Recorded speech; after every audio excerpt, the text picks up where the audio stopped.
So, students, uh, this time's assignment is already you have received the instructions. That is a PCB making. I think the date is 29th, but ma'am has given it on 5th. So I will just check with her. Uh, so from 22nd, you have one more week in between. This week, approved circuit diagram. I guess most of you has got it done.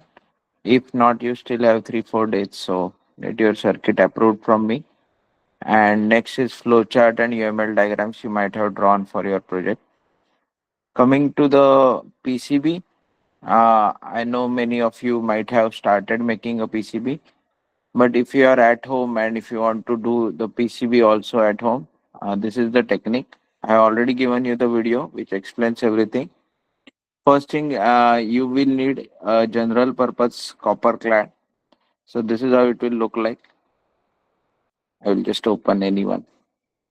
It has lot of holes spaced exactly at 2.54 mm apart. So that way it becomes easier for you to drill for a specific IC. You just count the number of pins, and whenever you are using a regular size IC, you have to leave two holes in between. I don't know whether you can see there. You should leave the two holes and then drill the next part. So generally, we use 28 pin ICs for microcontroller. So 14 pin on one side, then leave two holes in between, and again 14 pins in a straight line. Next thing you will need, and you will need lot of them because whenever you are drilling, you are tend to break it. So roughly 10 rupees per drill bit. This is called 1 mm drill bit, specifically used for PCBs. And there are some smaller sizes like zero point 0.5, zero point 0.4, zero point 0.3, but you should always choose a 1 mm size. This way you can make sure that any component that you use will have sufficient space, and this 1 mm drill bit also ensures that the components can easily go in without any pressure. And all of you should have this at home. This is called a pen drill. This is a manual drill which where you fit this 1 mm drill bit which I have shown you earlier, and then you can drill at home. This will typically cost you around 80 rupees. 1 mm drill bit will cost you around 10 rupees. And this general purpose copper clad is of 15 rupees. So roughly 100 plus rupees will be spent in getting these three items. Then comes the etching part. So ferric chloride is what we should look for. Again, 50 rupees bottle is good enough to each out at least 10 PCBs. So if you are working with your friends, you can get one ferric chloride, and make sure that you add a water, then PCB, and finally the ferric chloride. Don't make the solution first and then add your copper clad into it, because the reaction is exothermic and it's not recommended that you put your hands near the ferric chloride solution. Especially keep it away from your eyes. So this particular ferric chloride bottle is available in any electronic shop where you can get it from, or in our lab 518 we have ample amount of bottles, 1 kg or 2 kg. You can just borrow 50 milligram, that would be sufficient for per PCB. So this is the general clads. You can also get them in a breadboard size, but don't use these copper clads to make your circuit. This is just for drilling references, and never use it for actual making of the PCB. Although if you have submission next day and you have not made a PCB, at that time only we use these kind of general purpose boards. But for this mini project, we expect you to separately build a own PCB. That's why you have to go for this kind of thing. It is called copper clad. Typical size is 10 by 15 centimeters. So you will get this in market. We have lot of these in our lab also, but we have something called as FR glass epoxy, and then there are plastic types copper clad. So glass epoxy will cost you around 25 rupees and plastic type will cost you around 15 rupees. So again, glass epoxies are difficult to drill compared to the plastic ones, and I think In the college, we only have glass epoxy. We do not order plastic ones. So we do have a machine in the lab, which is a PCB drill machine kept in room 518. So you can go there and drill out your PCB. So once you finish your etching process, this is how your copper clad will look like. If it is a glass laminate, then you will see a green color black. And if it is a plastic type, you will see this kind of brown color in the back. So you will have only copper on one side with all these drilling references where you need to drill the holes. And there are chances that some of these holes will get connected. So you have to ensure that etching is done good enough. Over etching will cause circuit to break, like this track had some breakage over here, which we can fix. But under each PCBs, again, it is very difficult to fix. If it is short like this, then it is very difficult to fix. Ideally, your PCB should look something like this, very spacious and lot of space in between your tracks. That would make your life easy while soldering also, and also follow the rules of PCB making while drawing, like no 90-degree tracks. Minimum thickness of each track should be at least 1 mm, and so on and so forth. So these are the different copper clads you will find. If you are doing it through CNC, you will see that this is the kind of PCB you will get. So CNC will engrave off all the copper. तो ये 1.63 mm का thickness का copper clad होता है, और उसके ऊपर 29 micron की कॉपर की लेयर रहती है. तो आप इजीली उसको निकाल सकते हो using a CNC machine. We do have laser cutting also, but laser cutting से पूरा पीसीबी कट हो जाएगा. सिर्फ ऊपर की लेयर निकालने के लिए CNC is the better option.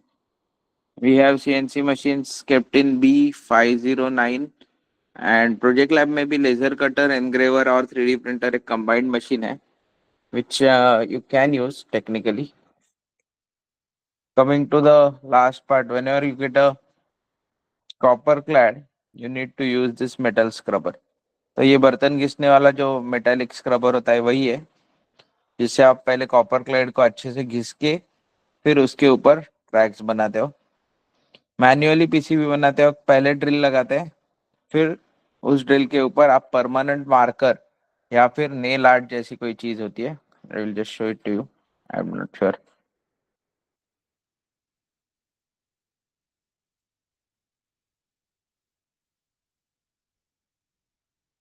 Okay, इस तरह का नेल आर्ट करके एक चीज मिलता है, ये आप ले सकते हो, और इससे बहुत अच्छे पीसीबी बन जाते हैं. तो ये किसी मतलब इलेक्ट्रॉनिक शॉप में नहीं अवेलेबल रहता. This nail arts are typically available in what you can say, इस तरह के ज्वेलरी के जो शॉप रहते हैं, डिजाइनर ज्वेलरी या, सो इस तरह के शॉप्स में वो मिल जाएगा. आई थिंक अमेजोन पे भी मिलता होगा. I am not sure. If I get a link I will share with you.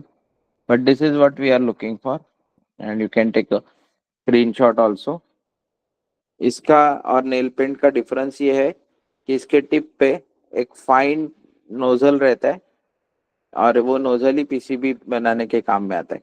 तो रेगुलर नेल पेंट जो है वो इस तरह की बॉटल में आपको मिलेगा, लेकिन नेल आर्ट जो है वो इस तरह की बॉटल में ही आएगा, और उसके ऊपर यहाँ एक वो रेड कलर का जो केसिंग है, उसके पीछे 1 mm की पतली सी टिप होगी, जिसके थ्रू ये नेल पेंट बाहर आ जाता है. So this is how you draw the tracks. So your procedure will be, first you will drill the help with the help of copper clad and general purpose PCB. और दोनों PCB drill करते हो हिलने नहीं चाहिए, तो उसके लिए हम यूज करते हैं something called edge paper tip.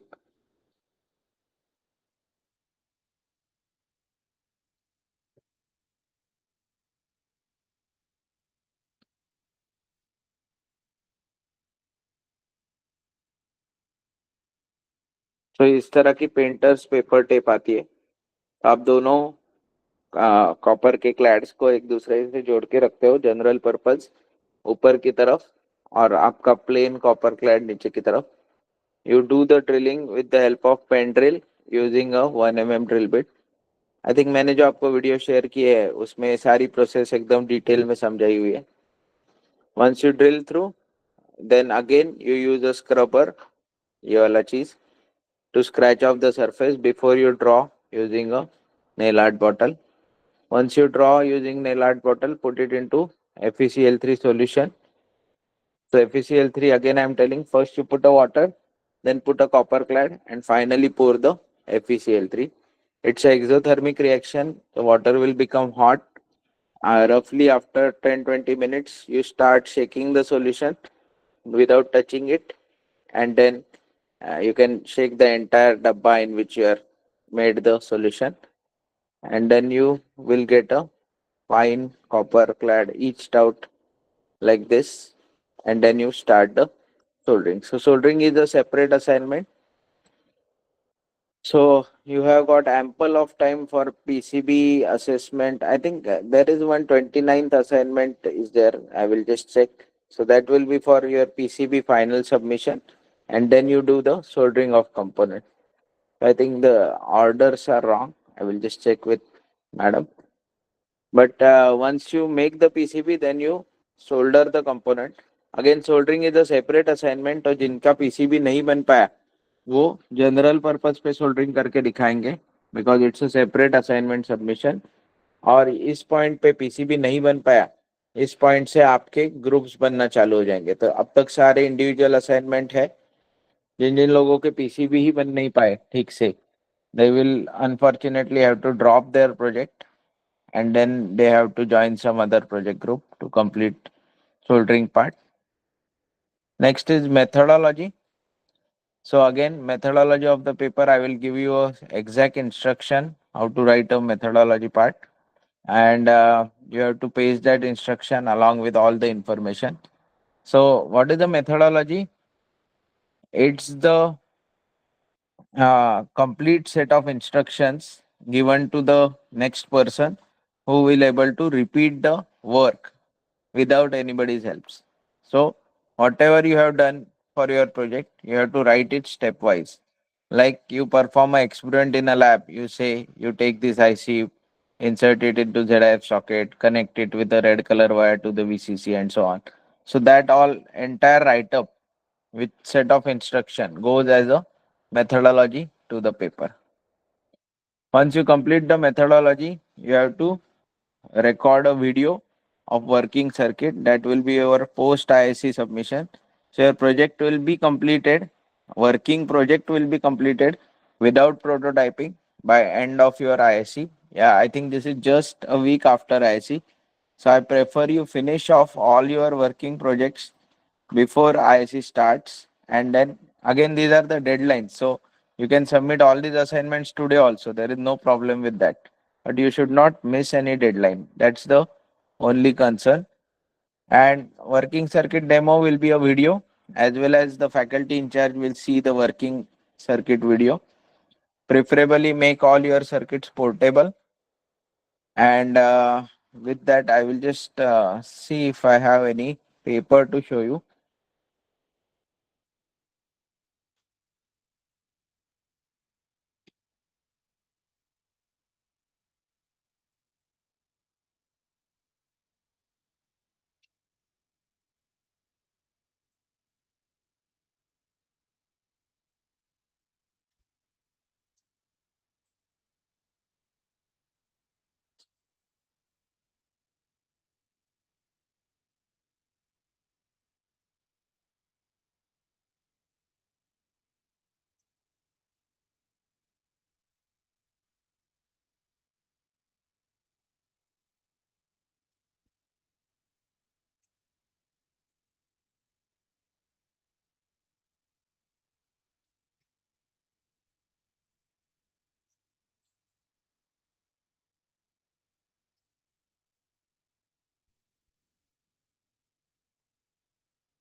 Let us see if they have done it everything properly.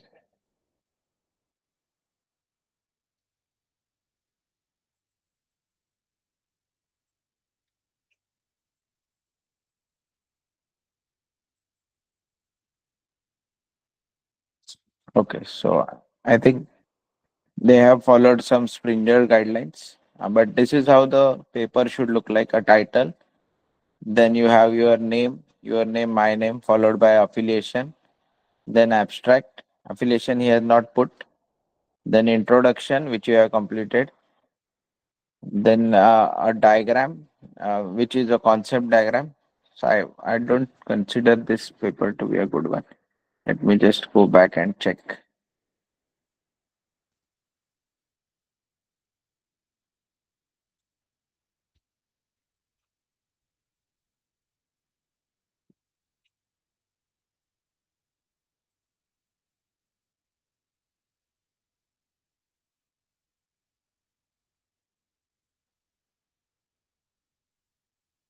Okay, let us try this.